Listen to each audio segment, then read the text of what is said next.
Welcome to Pisto's World of Stories. It was a rainy Friday night in Chicago. Daniel and Sophia had just left her parents' house after celebrating her mom's 60th birthday. Her cheeks hurt from laughing, and her stomach was warm with too much cake and wine. Daniel seemed distracted, scrolling on his phone during the car ride, but Sophia brushed it off. "Can you believe Dad tried to moonwalk?"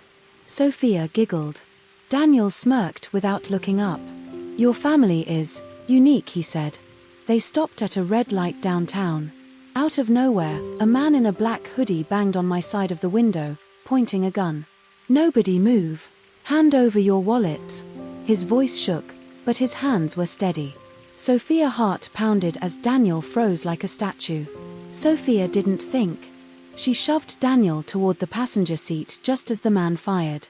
The impact was sharp, burning through her right temple. Her vision exploded into white light, then darkness. Sirens wailed in the distance, voices blurred. The last thing Sophia saw was rain on the windshield, tiny stars falling from the sky. When she woke up in the hospital hours later, everything was black. The doctor's voice was calm but final. "Mrs. Carter, the damage to your optic nerves is irreversible. You've lost your sight." Sophia's throat tightened, but she managed. "Where's my husband?" No one answered right away. Mom's voice trembled. "He left."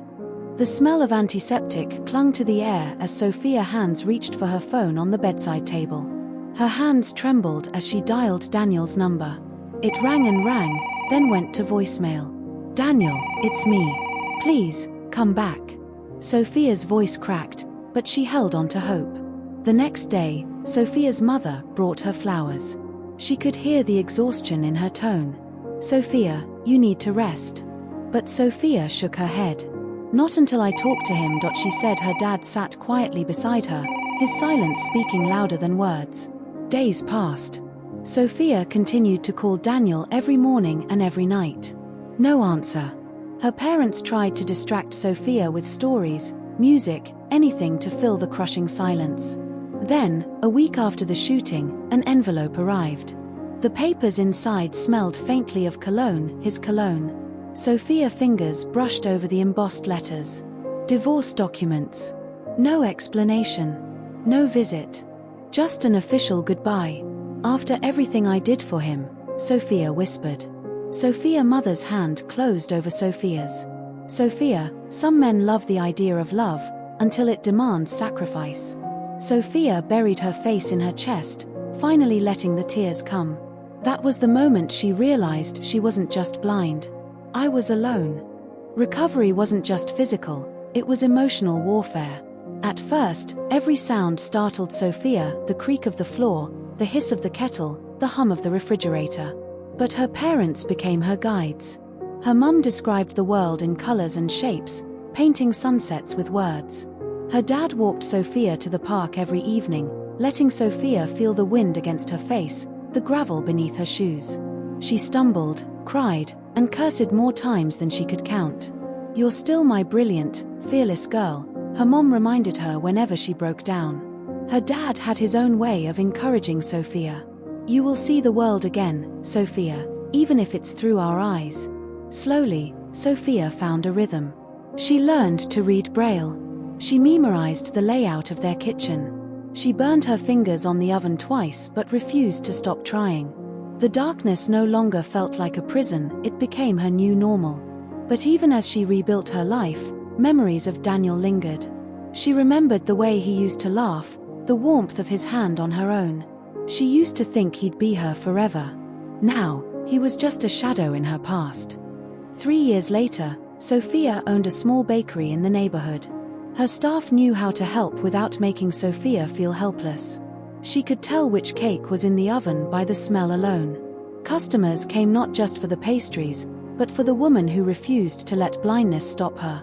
One summer afternoon, Sophia was arranging cookies by touch when the doorbell jingled. A voice, deep, familiar, froze me in place. "Sophia." It was Daniel. Her heart didn't race this time. Sophia's grip on the cookie tray tightened, but her voice was steady. "What do you want, Daniel?" she asked. Daniel cleared his throat. "I made a mistake." I panicked back then. I didn't know how to handle it. But I've changed.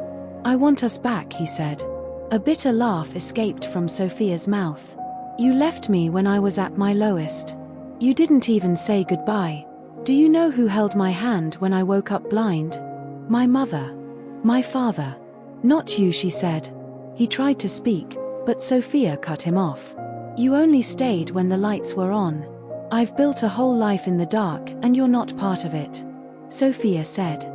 He stood there in silence, the smell of his cologne swirling in the air like a ghost from her past. Sophia, please, he began, but she turned toward the kitchen. I have customers to serve, she said. As Sophia walked away, she felt no pain, no regret. Only clarity. For years, she thought losing her sight had broken her. But in truth, it had forced Sophia to see who really loved her and who only loved convenience. Later that night, she sat in the living room with her parents, sipping tea. Her mom described the stars for her, her voice soft and warm. They're brighter tonight, she said. Sophia smiled. So am I, Sophia said. The day Sophia went blind was the day Daniel walked away. But it was also the day she began to find herself. She learned to stand without someone holding her up. Sophia learned that love isn't proven in the easy moments, it's proven in the storms. She never saw Daniel again. And she didn't need to. Her world was full not of sight, but of strength, laughter, and the kind of love that never walks away.